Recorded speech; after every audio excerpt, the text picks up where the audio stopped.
Welcome back to California Cooking. Coming up on today's show, I'm taking you to a sleek Japanese steakhouse with Wagyu beef from around the world and flaming tomahawk steaks tableside. Then it's my idea of surf and turf. I'm making homemade lobster rolls and steak lettuce wraps. If you're looking for a restaurant to celebrate a special occasion, you gotta check out Niku X. Chef Shin Thompson is a Michelin star chef whose show-stopping dining experience is a real treat.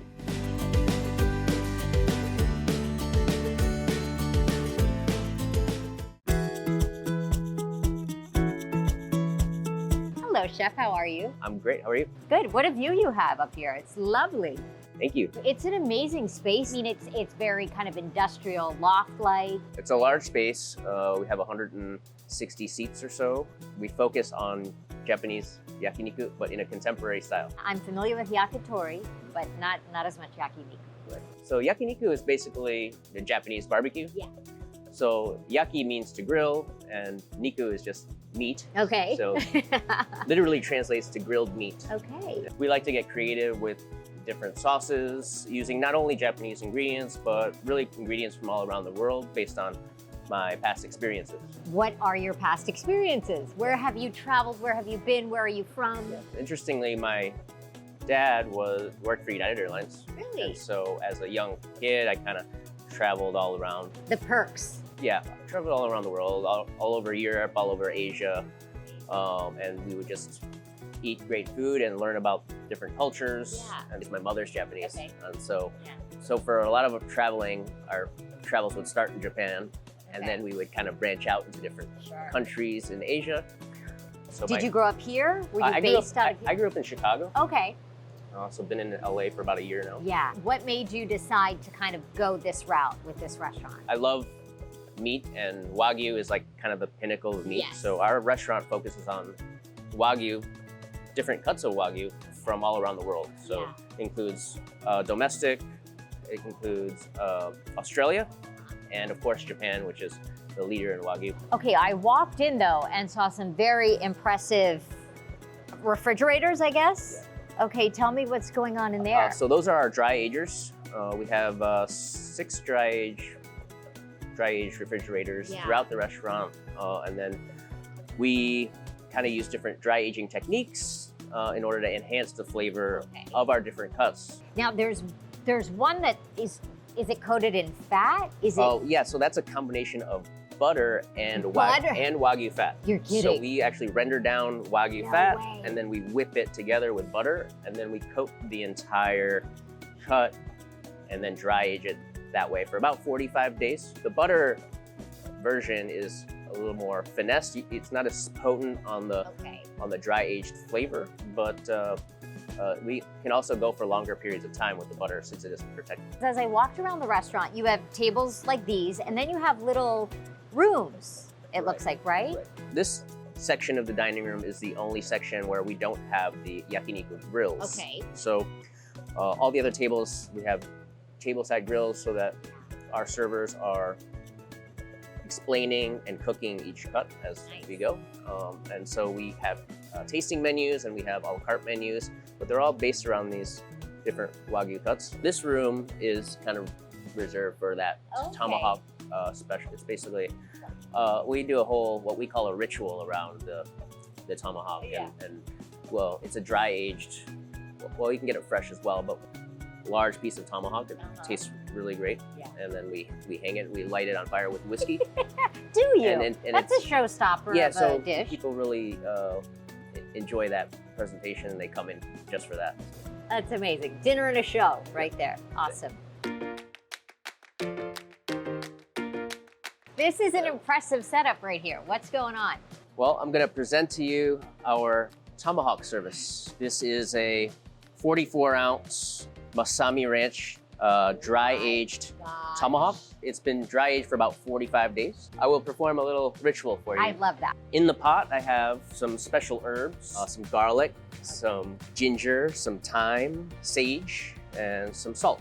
I also have a little bit of whiskey. Is that for you or is that for the? It's for our beautiful steak here. Oh my gosh. Okay, I feel like this is the moment people take their pictures. This is the Instagram moment, chef. Wow. We're gonna infuse those whiskey flavors into the meat a little bit, and then I'm gonna cut it for you. Okay, that's really cool. And how many of these a night? We've done up to 25 of them in one night. And before you bring these out this way, it's cooked on the grill in the back? We do it on that charcoal that we saw earlier. And then we take kind of the trimmings here, we take it in the back for you, and then we make a tomahawk fried rice for you as well. Oh my gosh. Is this the wrong time to tell you I'm a vegetarian? No, Absolutely. no, this is crazy. I've never seen anything like it. And then you brought these beautiful sauces. What's the one with the egg yolk? Yeah, so this is our yakiniku sauce. This is a more or less a traditional sauce that you would see in a Japanese yakiniku restaurant. And would you mix in the yolk? Yeah, and so the egg yolk, it says a high quality Japanese egg yolk. And you can dip it in the egg itself. You can dip it in the yakiniku sauce. You can kind of combine those if you like. And this one here is our umeboshi chimichurri sauce. Yeah. And there's a little sweetness. So good. And the meat is tender and it's perfectly cooked. It's a crime for me to be here by myself. Wow. Welcome to Niku X. This is an impressive way to... So this is our main meat course. Yeah. And we feature 6 different cuts inside of our box.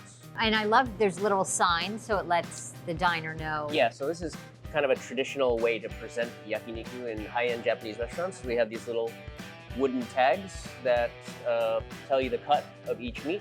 Normally, Carson, you would present this to a table, and then what? Do you explain the different cuts of meat? Is Exactly. that how it works? This is the 6 different cuts that Chef Shin selects for tonight's tasting. And of course, we're going to begin with this beautiful piece of beef tongue first. This comes from a full-blood Wagyu, which means it's not been crossbred with any Angus or American breed. And over here, we are serving this beautiful beef tongue with a touch of mushroom duxelle with Japanese black vinegar and Tokyo negi. Oh, wow. You get the texture, but it's very tender. It's so delicious. The texture, the flavor. So this is our tri-tip. This is what we showcase in our box a lot of the times. It's the A4. This is a pretty highly marbled cut, still giving you a little bit of the meat texture. That's the most tender piece of meat I've ever tasted. Wow. It melts in your mouth. Oh my gosh, that is so good. The next cut we're going to introduce tonight is this beautiful top plate. Look at the sinew running through the center. That is very distinctive. Carson, did you have to learn about all this too before? Absolutely. We have to be, properly trained. Yeah. And, we have to put our focus into each cut. So top blade is also a very popular cut in Japan. It's called misuji in Japanese. It is similar to that of from the region of a flat iron steak. And it cooks, everything cooks so quickly. Very quickly because it's so thin. Yeah. It has there's a different flavor to this one. Different flavor, different texture. Different texture. And that's kind of the point of the meat box is every cut is unique. It's different. Absolutely. Chef and Carson, this has been such a special experience. Thank you so much. Thank you. Thank you for being here. I learned a lot too. Thank you guys. How would we say in Japanese? How would we say delicious? Well, at the end of the meal, you'd say "gochitosama deshita," which means thank you for the meal. That's exactly what I was thinking, if I could say it. Thank you, guys.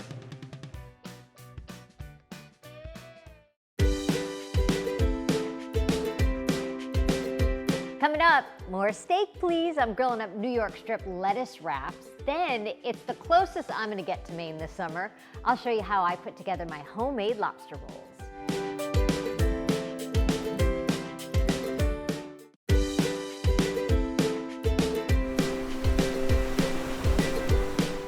Here's a great way to put a summer spin on grilled steak. Take a look.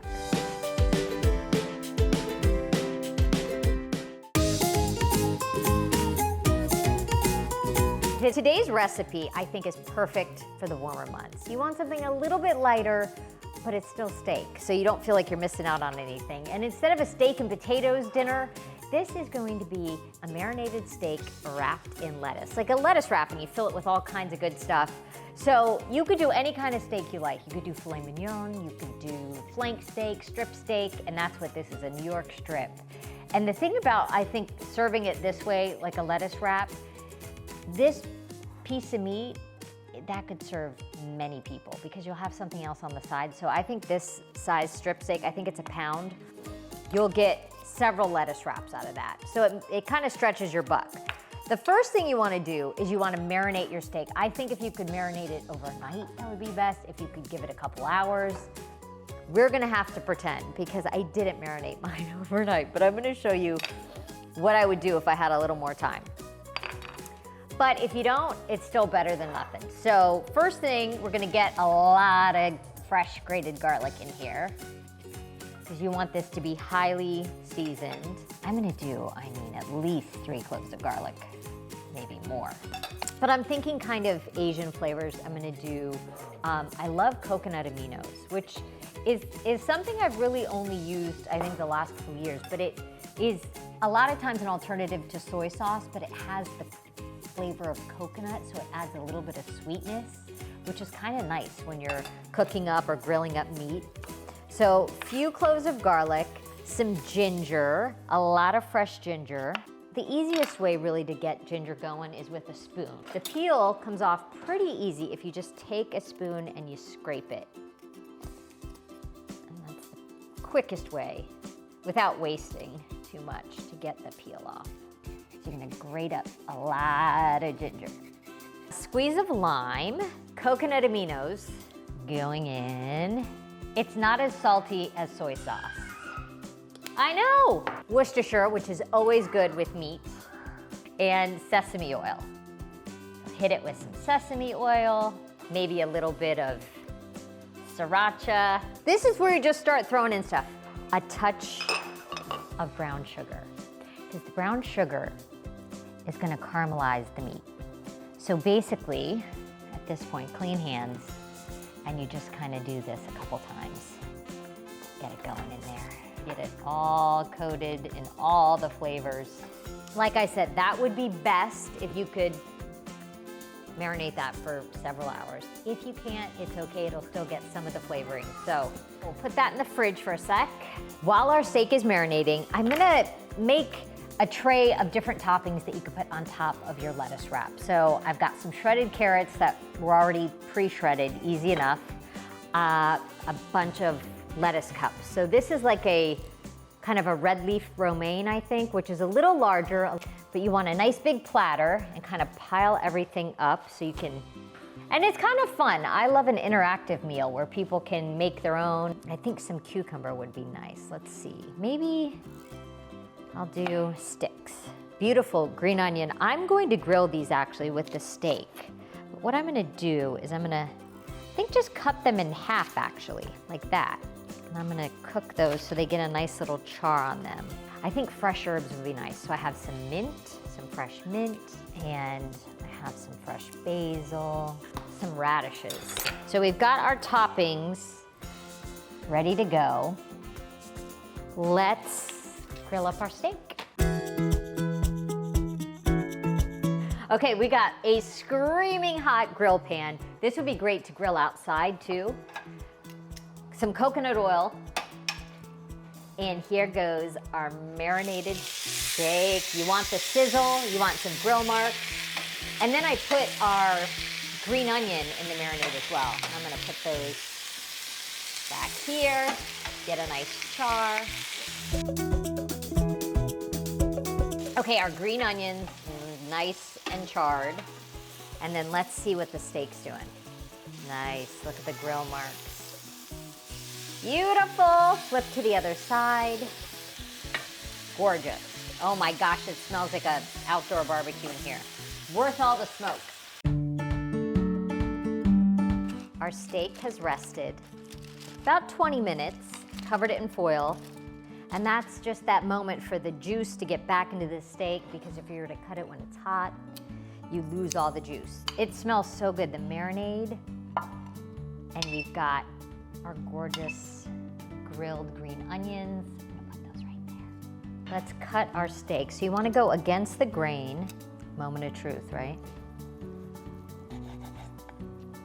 Gorgeous. So thin slices. You wanna be able to bite it without it being a huge mess, right? And then as the further you go in, the pinker it gets. So you kind of have all the different temperatures. The meat on the end is more medium, medium well, and then as you go into the steak, it's a little more rare. So you make everyone happy. I'm gonna pile up our steak on the platter. And then this is okay. You don't want to use the marinade that you put the raw meat, but this was the cooked meat. So put a little over that. The last thing I'm gonna do, a few wedges of lime. Okay, I'm gonna make a little lettuce steak wrap. I'm gonna get a few pieces of my medium cooked meat. A couple radishes, let's do some carrot, cucumber, mint, basil, onion. Uh-oh, my lettuce leaf might not be big enough. And then lime, of course, and sriracha. Just a little. Okay, let's get a bite. Big bite.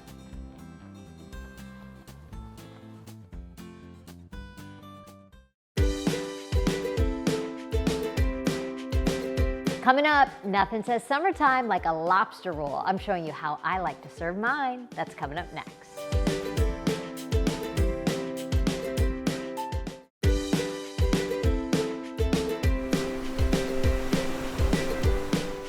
Let lobster rolls be the star of your summer party. Here's how I put mine together.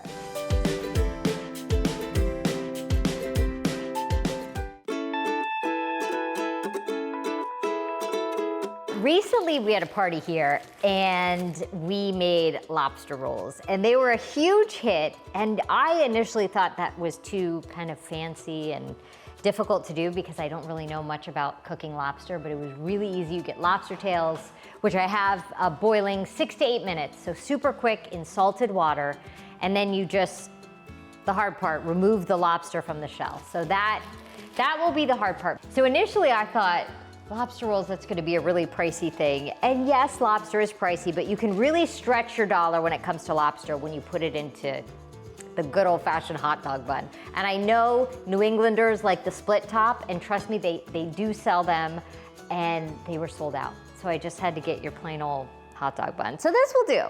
I mean, we make do with what we got.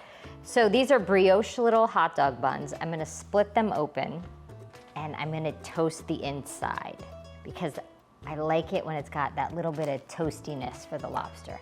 So I have melted butter, and I'm going to quickly just put these in the oven, low temperature, you don't wanna burn them, and get them nice and toasted for our lobster. And these went like crazy at the party we had. These are gonna go in the oven and toast these up. So our lobster, very salty water. That's how it said to cook the lobster tails, 6 to 8 minutes until they're opaque. So I'm gonna let those cool down, and then we're gonna try to crack these guys open. In the meantime, when we had our little party, I know a lot of people are purists and they just like the clarified butter, and I love that idea. But when we did the party, just for a little something on the side, we served up a kind of like a lemony sauce, I guess you could say. Not quite a tartar sauce, but like a lemony, capery mayo on the side. So that's what I'm gonna do, just for a little something if you love mayo like I do. So I've got some celery, chop that up. Celery goes in. Yeah, but a bucket list thing for me to do is to go to Martha's Vineyard or Cape Cod or Nantucket, any one of those places for the summer, and get a lobster roll. Okay, so some shallot, garlic. This is a very flavorful mayo, lemon zest, and then I'm gonna cut my lemon, a little bit of lemon juice, drained capers, fresh dill, fresh chive. I happen to have both. Now, mayo. You could opt for not putting in a little bit of yogurt or labneh, up to you. You could just do mayo, but I'm gonna add a little bit of that. Our lobster tails are cooked. 6 to 8 minutes, so really quick. Salted water. I'm a little intimidated, but I think what I've seen is that. We just crack the shell, separate the shell from the meat. There we go. Okay. Not as intimidating as I thought it might be. A rough chop on our lobster. Our buns are out and toasted. You could do just clarified butter, which is what the purists like on their lobster rolls. I'm going to put the lobster into our, into our yummy mayo sauce. Take that, mix that in. You don't want to lose any of it like I just did. We've got our lobster rolls and then just a few wedges of lemon. What we did too, if you're serving them at a party or a get together, we cut them in half because it's so rich and so decadent that you really get 2 servings out of each one. Put a little bit of celery, some lemon wedges, and there you go, some summer lobster rolls. Since I can't go to New England this summer, I'm gonna make my own lobster rolls at home. So here goes. Let's see how we did. That's good. I mean, being a mayonnaise girl, I like it this way, but I totally get it. You can't go wrong with just the butter either, but wow. Some Cape Cod potato chips. Yum.